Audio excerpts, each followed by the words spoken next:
صلى عليك الله يا عدناني يا مصطفى يا صافوة الرحمن الحمد لله الذي أعطاني. Syekh Imam Al-Ajal Burhanuddin, pengarang buku Al-Hidayah, telah mendeklamasikan serangkap syair kepada setengah ulama. Fasadun kabirun alimun mutahattikun wa akbaru minhu jahilun mutanassikun huma fitnatun fil alamina azimatun liman bihima fi dinihi yatamassaku. Ya. Berlaku kerosakan besar bila ulama membelakangi syarak, dan terlebih besar lagi adalah apabila si jahil yang menjadi abid. Allah, bencana besar, fitnah besar ya, kalau ulama membelakangi syarak. Semua ulama ikut nafsu, cakap ikut kerana suka tak suka, bukan kerana Allah suka, Allah Ta'ala tak suka. Dia tak ingat dia akan disoal oleh Allah. Dia tak ingat ini syariat Allah yang punya. Dia tak ingat ini segala sistem Allah yang punya, termasuk dia sekalipun di bawah Allah Ta'ala punya tadbiran. Ulama ikut nafsu, ulama belakangi syarak. Ulama belakangi syarak. Depan orang bergelarnya ustaz, belakang orang semua lain, sama dengan orang lain yang tak macam ustaz. Allah. Tapi kerana apa?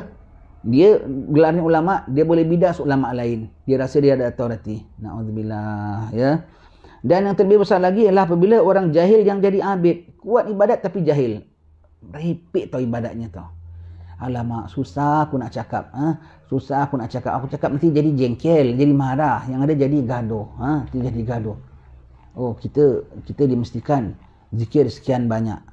Senang cakap lah. Senang cakap, saya kasih contoh lah. Habib Abdillah Jupri. Tolong ambilkan gambarnya. Ambilkan gambarnya. Ambilkan nama gambar Habib Abdillah. Tak apa. Ni guru saya Habib Abdillah Al-Jufri ya, ulama besar negeri Singapura dahulu. Simple sekali. Jadi kalau di sembahyang hari raya pakai beginilah. Kalau biasanya dengan kemeja saja. Dengan kemeja, kalau naik bas tak pakai songkok pun. Style orang-orang, style pakcik-pakcik. Style pakcik-pakcik ya. Beliau ini masya-Allah ya. Gurunya tak payah cakap lah ya. Habib Abu Bakar bin Taha Sanggaf, Mudir Sekolah Al-Junaid, Habib Abdullah bin Syekh Bilfaqih, semuanya tu ya. Termasuklah Habib Ali bin Tahir Al-Haddad Mufti Johor. Dan guru yang sampai beliau dah lanjut usia masih belajar lagi dengan siapa? Syekh Umar Al-Khatib. Subhanallah, ulama-ulama yang handalan semua begitu ya.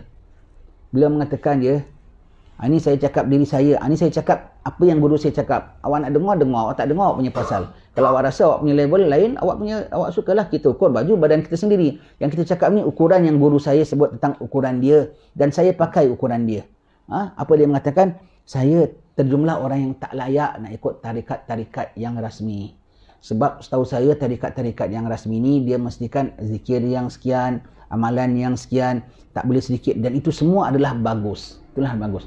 Dan sepatutnya zikir yang umpamanya tarikat sekian menyuruh kita, kau kena zikir sekian ribu setiap hari.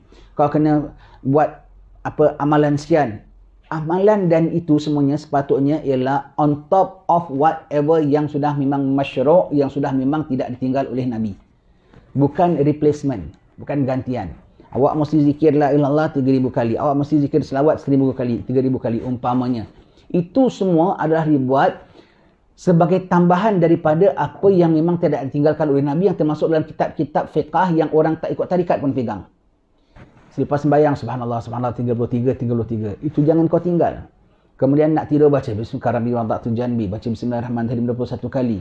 Masuk toilet ada bacanya. Tengok cermin ada bacanya. Nak makan ada bacanya. Yang dalam kitab Bidayatul Hidayah lah tu senang ceritanya. Itu semua kau ada buat. Qabliyah, ba'diyahnya, yang muakkad 10, yang tak muakkad 12. Semuanya kau dah buat. Itu semua tu adalah yang warid daripada Nabi, rawatib. Semua kau dah buat. Tapi kau ada kapasiti untuk tambah lagi. Maka kau cari jalan yang lebih mendekatkan diri pada Allah Ta'ala lagi. Ada pula syekh-syekh yang boleh pimpin. Masuklah. Tapi jangan tinggal itu semua. Bukan dengan kau dah buat ini, yang sunnah-sunnah lain kau boleh tinggalkan. Tak boleh. Kita tengok Allah, zikir lepas sembahyang, pun imam dengan zikir, angkat kaki jalan. Tak tahu dia duduk sendiri pegang tasbih. Janganlah. Bukan bermakna awak dah ada zikir-zikir tertentu. Itulah kalau jadi abid yang jahil. Beribadat tapi jahil, tak tahu mana prioriti. Dia tak ada management of ibadat. Tak ada pengurusan dalam ibadat. Imam Haddad sangat pentingkan pengurusan dalam ibadat. Kalau masih ada yang punya amalan pada waktu itu, yang warid daripada Nabi, jangan kau tinggal ambil benda yang lain. Begitu. Waktu duha, tak buat duha. Buat sunat mutlak sampai 100 rakaat. Boleh. Janganlah begitu. Janganlah begitu. Janganlah begitu. Allah, susah mau cakap. Ya. Serban tarikat dia tak tinggal. Ini bukan kita anti tarikat dia, kita suka orang tarikat ya. Cuma kita tak mampu. Serban tarikat tak tinggal. Mesti nak pakai zikir dengan serban dia. Tapi dengan baju lengan pendek dia. Baik kau tak pakai serban pun tak apa, asal kau baju lengan panjang kau sunnahnya. Ini contoh ya. Dia bilang kita kata Habib Abdillah, saya respect orang-orang tarikat. Saya pandang mereka tinggi, tapi saya tak layak. Kerana apa? Yang disyariatkan oleh Rasulullah, yang dibawa oleh Rasulullah sendiri, saya tak mampu nak buat ikut dalam kitab fiqah tu. Macam mana saya sanggup nak memastikan saya kena zikir sekian dan amal sekian. Jadi dan itu ukuran saya. Siapa nak ikut-ikutlah. Dan kalau kita dengar orang nak ikut tarikat, kita tak bilang, ini ikut tarikat, Qabliyah tak buat. Kau jangan cakap, mana kau tahu dia buat tak buat, tak payah lapor dengan kita. Kita tahu kita belum buat ini, kita tahu kita belum buat itu, kita tahu kita masih kurang. Maka jangan ditambahkan. Itu yang maksudkan tu abid yang jahil. Abid nak ibadat tapi jahil, tak tahu mana yang prioriti. Ana mau kena khuruj dakwah 40 hari, 60 hari, tapi isterinya kau tak dakwahkan. Isterinya kat rumah tengok TV maghrib. Alamak, mana lagi wajib, bukan mana lagi afdal, mana lebih wajib kau dakwahkan. Begitu ya. Allah, begitu. Itu namanya abid yang jahil, buat amalan tetapi tak ikut sistem, tidak ada pengurusan dalam ibadat. Tak ada ibadat management, tidak ada pengurusan dalam ibadat. Itu yang penting. Dan pengurusan tu macam mana? Dengan ilmu. Dengan ilmu jadi dia tahu mana yang lebih yang dituntut, mana yang tak dituntut. Yang dituntut apa yang dituntut, bagaimana nak dibuat yang dituntut. Kemudian dah istiqamah atas itu, dia masih ada kesanggupan lagi, masih ada kapasiti untuk tambah ibadat lagi. Tambah lagi. Baru jadi abid yang berilmu. Abid yang ada ilmu dan amalkan ilmunya. Abid yang belum ada ilmu, tahu-tahu nak buat jadi abid, itu jadi bilang bencana besar tu. Bencana besar maknanya bala besar tu. Dan orang semua bilang, ini kaki ibadat. Kaki lah ibadat. Bukan orangnya ibadat. Allah, susah mau cakap ya. Tapi kalau kita cakap orang marah tau. Anak ibadat salah ke? Memang tak salah. Habis tak dapat pahala ke? Betul. Tapi nanti yaumil akhir kan kau ditanya. Yang orang-orang awam pun buat. Habis kita nak jadi abid, kita tak buat. Kan patut kena lebih lagi buat. Itu maksudnya ya. Jadi dia tak ada dia amalan spesifik khusus untuk itu orang-orang tertentu saja. Semua orang kena buat segala amal. Bermula dengan asas-asasnya naik.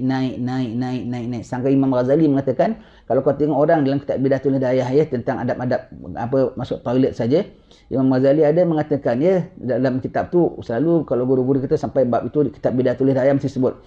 Ulama mengatakan kalau kau tengok orang masuk toilet aja tak ikut sunnah, kau tak payahlah nak ikut belajar dengan dia. Bermakna orang tidak menghargai ilmu.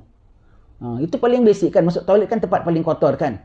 Paling kotor, paling hina sekali. Kalau dah toilet dia tak umpamakan, masjid dia umpamakan ke? Begitu ya. Patut masuk toilet dia tak ikut sunnah-sunnah toilet. Kau tak payahlah belajar dengan dia. Dia orang yang tidak menghargai ilmu dan tidak mengamalkan ilmu. Sampai begitu sekali ya. Itu semua tu jangan sampai jadi abid yang jahil. Nanti kau ditipu syaitan. Syaitan tepuk tangan. Dia rasa dah ibadat. Aku setiap hari 7,000 tak tinggal. 7,000 selama dah 7 bulan aku buat. 7 tahun aku buat. 70 tahun aku buat. Semangat. Tetapi yang lebih penting-penting lagi engkau tak buat. Jadi abid yang jahil. Alim yang meninggalkan syariat dan abid yang jahil. Na'udzubillah min zalik ya. Sebab itu kena belajar. Sebab itu sekarang kita ni proses nak belajar. Tengok ilmu apa yang patut kau belajar. Dan belajar untuk amal. Ya. Kedua-duanya merupakan fitnah besar di dunia ini bagi orang yang berpegang kepada mereka dalam hal keagamaannya. Subhanallah. Bahaya. Dan orang ni biasanya di bawah mereka ada bukan hanya 10-20 orang. Kadang makan puluh ribu orang. Kalau sampai mereka ada menjadi orang yang mentadbir dan ilmu mereka begini caranya, apa nak cakap? Tak menjadi fitnah. Dan kita sebagai orang awam, kita ikut. Kita orang awam, kita tak salah. Mereka tu, siapa yang pegang agama tetapi sebetulnya tidak pegang agama, menjawablah ke depan Allah Subhanahu Wa Taala. Kita kena husnuzan. Siapa yang atas kita, tadbir kita hormat, kita muliakan. Kita tak adalah ini ustaz dunia ni, ustaz ni, tak boleh. Kita tak tahu. Kita tengok selagi mana yang disuruh kita nampak zahirnya bertepatan dengan syarak, ikut, patuh, tak boleh tidak. Dianya tu niat dalam hati dan mutu diri dia tu yang nilai Allah, bukan kita. Bukan kita. Kita kena ikut. Kiai ni nak pimpin majlis lah. Dia bukan dia ambil yang jahil, tak nak ikut. Tak boleh. Kau nampak dia kiai, kau ikut. Pada kau dia ambil. Jahil tak jahil bukan urusan kau. Ni ada ustaz fulan nak beri ceramah. Tak boleh. Dia adalah orang alim yang tak pegang syariat. Pun kau tak boleh cakap. Dia kita kena hormati semua orang-orang alim yang di atas kita, kiai kita, tuan guru kita, ulama kita, semua kita kena hormati dan muliakan. Yang mengatakan inilah antara dia dengan Allah, dia menjawab sendiri dengan Allah. Yang akan mengatakan dia, engkau alim, engkau abid yang jahil, engkau alim yang membelakangi syariat, hanya Allah. Tak sedang tak? Satu manusia tak boleh question dia. Semua manusia kena ikut cakap. Orang alim accordingly. Yang kiainya, yang tuan gurunya, yang ustaznya, semua orang. Dan itu perintah Allah. Dan itu semua menjadi tanggungjawab engkau yaumil akhir nanti. Tak ada satu manusia pun boleh kecam kau. Tak ada siapa pun. Kau tahu diri kau macam mana. Kau masuk dalam kategori ni ataupun tidak. Dan Rabbmu tahu yang kau kena jawab bukan depan manusia. Nobody would question you. Bahkan everybody is instructed to follow and obey you. Kau kiai, kau orang alim, kau guru. Adabnya orang awam macam kita kena patuh orang-orang alim. Si orang alim tu kena tahu level dia tu macam mana. Sincere dia tu macam mana. Dia kena tahu. Begitu ya. Jadi ini untuk tuan punya diri. Bukan untuk kita dengar gini. Ustaz ini masuk dalam kita gini dah. Dia abid yang jahil lah. Kiai ini masuk dalam alim yang belakangkan syariat. Bukan. Yang kita baca inilah untuk jangan sampai kita jadi dari dalam bidang ini. Jangan sampai kita baca setiap ini bukan untuk kita terus label. Ya. Abid yang jahil pulan. Banyak ya. Nasib baik kitab ni dah sebut. Alim yang belakangkan syariat. Pulan. Bukan, this kitab is not for fulan, for you. Untuk kita bermuhasabah diri kita. Dan kau jangan bimbang. Dengan kau baca korang ini kitab ni, semua orang awam akan berpalinglah pada aku. Kau jangan bimbang. Orang awam akan diperintahkan untuk menghormati orang yang pada zahirnya dihormati. Pokoknya tulen tak tulen kau, Tuhan kau tahu. Dan kau yang akan menjawab, bukan orang awam. Ke akhirat Allah Ta'ala bentangkan, hei orang awam, orang yang kau patuh, orang yang kau muliakan, rupanya begini belang dia. Nanti yaumil akhir baru kelim mengelim yaumil akhir. Begitu. Di dunia tidak ya. Di dunia tidak. Mau jaga-jaga ya. جساد في المهد